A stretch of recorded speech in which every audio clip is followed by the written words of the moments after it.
Hi there, we're back with the section B. Now moving on to the next questions. 11. Robin Bird, a sole trader, maintains a full set of accounting books. Requirement A, state one source document Robin would use to record transaction in each of the following books of original entry.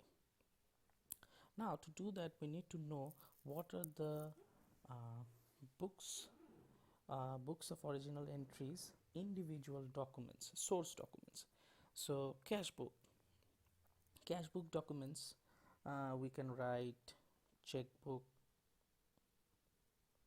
counterfoil,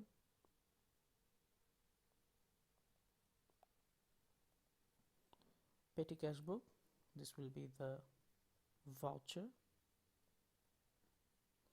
purchase day book, this will be invoice received, return outward book, this will be credit note. Now during the month of October 2015 the following transactions took place. So to deal with the question, first we need to know what is the specific requirement. Never go for IGCSE accounting, my perspective is never go to the question and read it all the elements first. Go to the specific questions you are asking about, then go for reading the question. You can do it for a lesser time. Okay, number B, prepare the account of CJ in the books of Robin Bird. So I am Robin Bird and CJ is the account we are trying to do.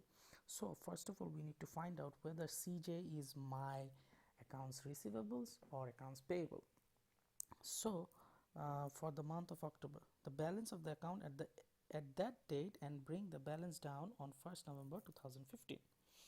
Okay, on 1st October 2015, Robin Bird owed at £6.686 to CJ. That means Robin Bird I owed to CJ. So he is my accounts payable.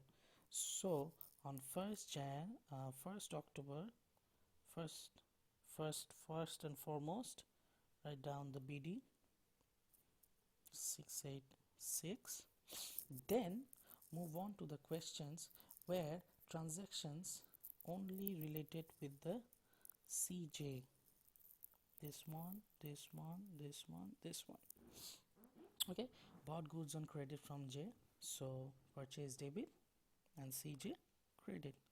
So purchase day book 320, date 2nd October. Next 9th October, bought goods on credit from CJ again, purchase day book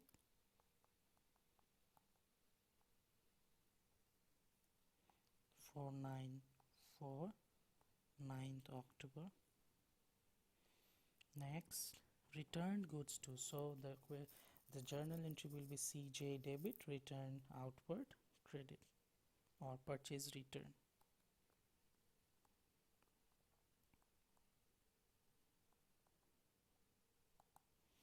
Return 73.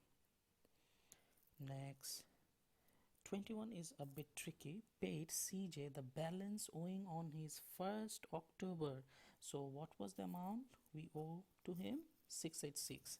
So we are paying C Jones, therefore C Jones is receiving the money and our bank account is getting low. So C Jones will be debit and bank account will be credit, and here we'll write cash book.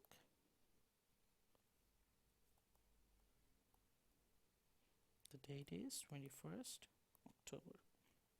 Now we need to close down the balance 31st October. Then the CD will be 741. So total is 1500.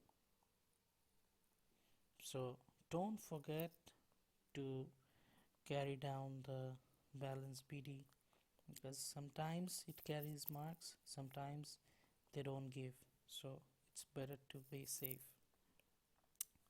Now prepare the statement of accounts that CJ would send to Robin.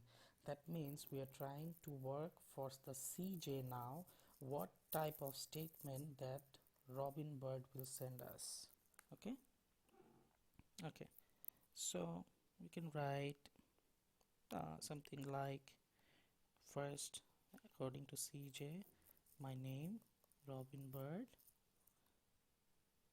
statement of account for the month, blah blah, then date, details, debit, credit, and balance. This will actually look like running balance method. So you start with the BD, balance BD, that will be a credit balance 686. Then you bought something from him, but in CJ's ledger it will be written as sales, because as I purchased from CJ, for CJ it will be sales. So if you write purchase here, you will lose marks. Then next purchase from him will be on 9th. Next we returned something, it will be on 73, and on 21st we made payments, that will be on the debit side, and the remaining will be on the balance. So we need to deduct, because it's a liability account. Oh, sorry, that will be added, because for CJ I am debtors or account receivables, so debit entries will add up. It's from this 1500, deducting this 1427 and 741, that will be the balance. Okay, next. Requirement D, calculate the debtors collection period and creditors payment period. So first you need to write the formulas.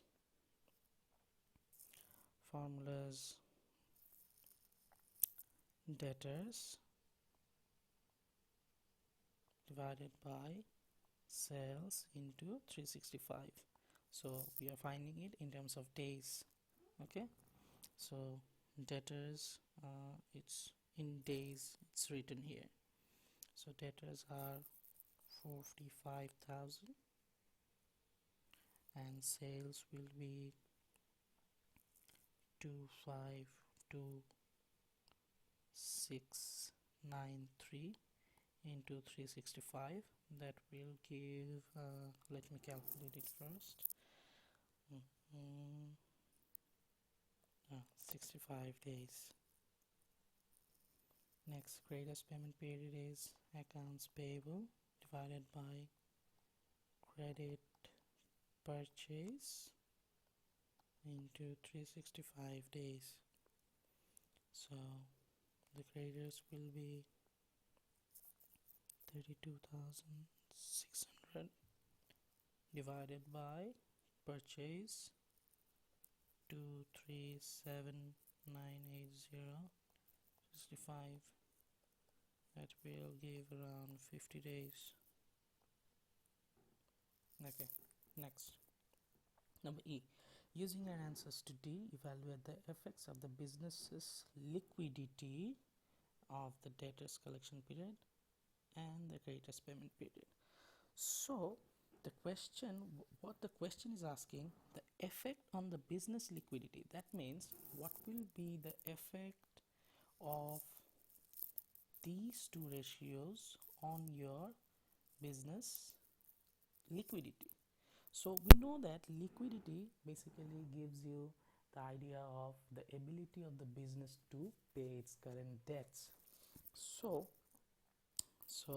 we can see that the debtors collection period are 15 days higher than the creditors payment period, that means we are getting our monies back for a longer period of time. It takes longer period of time for us to getting our monies back rather than we are paying it earlier. So we are paying monies actually earlier, but we are getting for a waiting for a long period of time. Therefore, the overall liquidity position of the business will fall. Okay, so we have to write this point significantly. Sample answer will be like why.